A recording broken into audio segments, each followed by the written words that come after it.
Okay, I think we can all agree that the last video was ridiculous and possibly even borderline Swiftian in nature. So, Zeitaku Lobsta wants to know what I think. I'm going to tell you in a moment. Plus, I'm going to give you another vocal warm-up tip, and I'm going to show you the other side of this, the front side of this. This is Bill Benet's rookie baseball card. Stick around. You're listening to The Dangerous Mind of Mark Yoshimoto Nemkov. No excuses, no BS, no pants. Hey everybody, how's it going? I hope you're doing well. Things are really good over here. It's summer, my favorite season. Summer is very busy for me, so I love it. All right, so that last video, I'm still processing what I learned from it, but I'm going to talk about that in a second. First, I want to show you, I want to go deeper into the, as I stumble over my own words, I want to go deeper into one of the previous videos, recent videos, where I talk about one of the things I do to tune up my voice. And that is we need to agree on it like that. So I'm telling you, so the little bit of purr that I can get for my voice is because I'm able to keep my vocal folds, my vocal cords, like close together. And the way you do that is you have to do that. But something you can do that might be easier to understand how it works is using vocal fry. Okay, so it does essentially the same thing. And what you do, this is very simple. So blow all the air out of your lungs. So, right? And then you're going to make this sound. You're going to make this sound. Right? And it's actually very low stress on your vocal cords and your vocal folds because there's very little air going through there. So it's like this.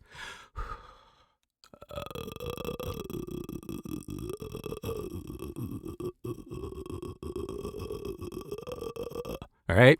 And keep your mouth like that because then you can feel it's bearing down a little bit more on here. So again, I know. It looks and sounds really stupid, but it works. It works for me, and I'm hoping that it can work for you. All right, so what do I think from the last... So first, let me say there will not be a 6 mic shootout. That's not happening. I do have a couple of conclusions, and that is I have a deeper respect for a couple of mics that we're not getting a lot of love, and one of them is the BCM 104.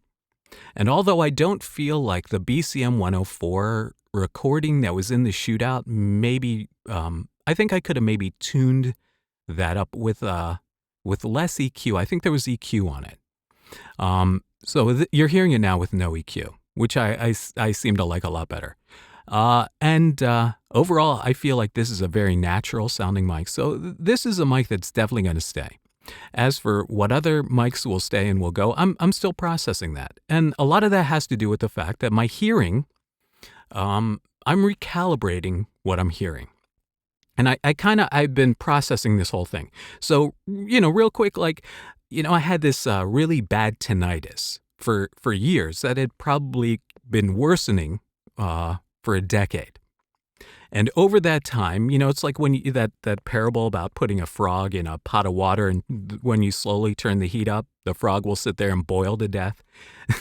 That was happening with my hearing. It was happening so slow. I wasn't really understanding what I was actually hearing because of the tinnitus. So I think my high end was compromised, and then I was overcompensating with EQ, and the high end being compromised really also changed my perception of all the other frequencies, especially the low frequencies.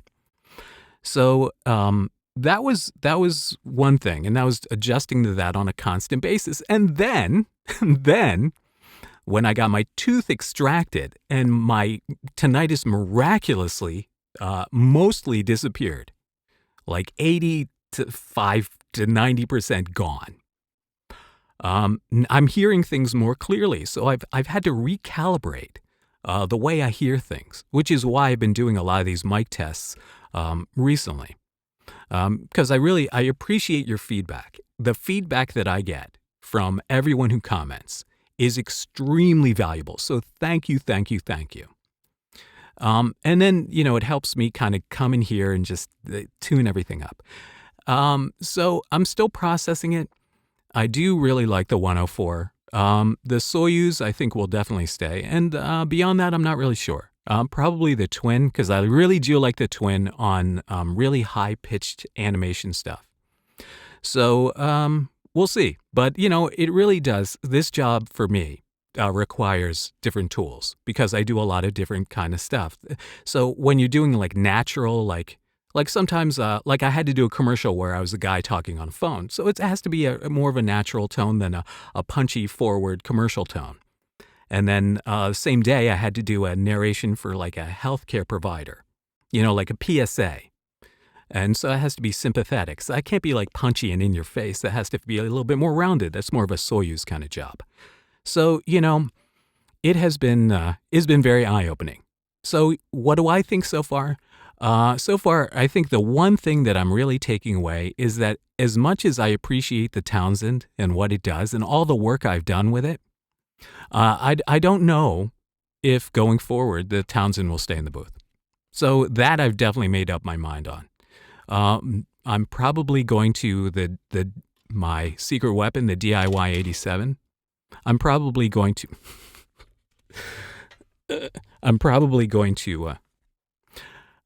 do more of the jobs that I would do on that on the Soyuz. So, I'm still processing, but thank you for asking. And, all right, what else? Real quick. So I don't know if you've been watching what is going on in the world of AI and voiceover, but Spotify just purchased a AI voice creation company. This is the company that recreated Val Kilmer's voice for his documentary. And also, because what they're able to do is they took all this movie dialogue from Val Kilmer's movies that he's made, all the movies. And they were able to use an AI to recreate his voice for this documentary after he had throat cancer. And so when the narration comes in the Val Kilmer voice, it sounds like old Val Kilmer, like not old Val Kilmer, but Val Kilmer from like the 80s, like the Val Kilmer you remember from Top Gun and et cetera, et cetera. And so Spotify just bought this company. And their intention is to use this company, use the AI to create all the little prompts that will come up that Spotify will use in between songs for user prompts. But I guarantee you that one of the things they will do is use that AI to create advertising. So as it stands, I think, hold on, need a little elixir here. As it stands, I do think that AI does threaten our industry. How long before, a lot of the smaller jobs like, commercials and stuff like that, like bumpers are taken away from human beings and done solely by AI? I think less than a decade. So there you go. I want to know what you think about that, because I just want to last another 10 years in this business and then retire. So that's it. All right. So one more piece of outgoing business. So so summer is here. It's been busy. A lot of spots, a lot of event stuff going on, and hopefully that'll keep up. I know with COVID, that may get cut back again at any time. But right now things are popping. Also in the summer I like to swim, so I don't have as much time to make videos. So what I think I need to do is clear my head. I'm going to take a little hiatus. I've got one more video that I'm going to post soon. I got to edit it together. Got to find some time to put it together. And then I'm going to take a little hiatus, but I'm not permanently, but just a little bit of time off to just kind of enjoy summer. And I hope you do too, because summer is my favorite time of year. All right, last but not least, talking about summer. What's summer without baseball? And what's baseball without the LA Dodgers? And here you go. Bill Benet. Frequent commenter, frequent viewer Bill Benet, rookie baseball card. Number 1 draft pick of the LA Dodgers. 82? 89. Right? Okay. 80, yeah. Wow. That is pretty cool, man. That is the coolest thing ever. Really. And I know he mentioned to me that, like, what happened was he's got, like, cap head. Like, I don't know, like they woke him up from a nap and they're like, Bill, time for your picture. So, but I think it's great. I really think it's great. I think this is the coolest thing ever, man. So, go get yourself a Bill Bonet rookie baseball card. I'm keeping this here in the booth. I love it. I think that's the coolest thing. All right, so, all right. Leave a comment. Yeah, the last video I had to cut short my comments because I cut my finger making sushi. And it's better now. The knife slipped in behind the nail. That was fun. Blood everywhere. It's better now. It looks a whole lot better. It looks normal now, but it still hurts. So I had trouble responding to comments. So, yeah. Anyway. Right. So,